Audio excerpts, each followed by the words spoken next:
Marvin was a very acceptable young gentleman.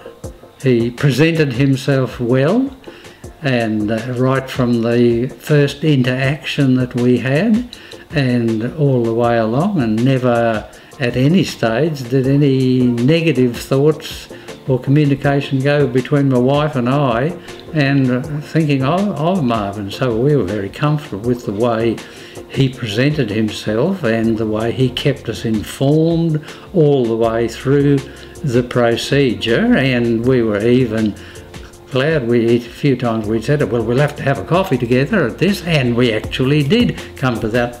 We shared lunch together a few days after the settlement took place, and we were still very comfortable with him, and I'll be very happy to recommend him to anybody who might be seeking an agent. We believe he was to the point in the way which we would like him to be to the point, and it was a very positive experience rather than, as I've heard from other people, how theirs have been very negative experiences and they were well and truly rubbed up the wrong way.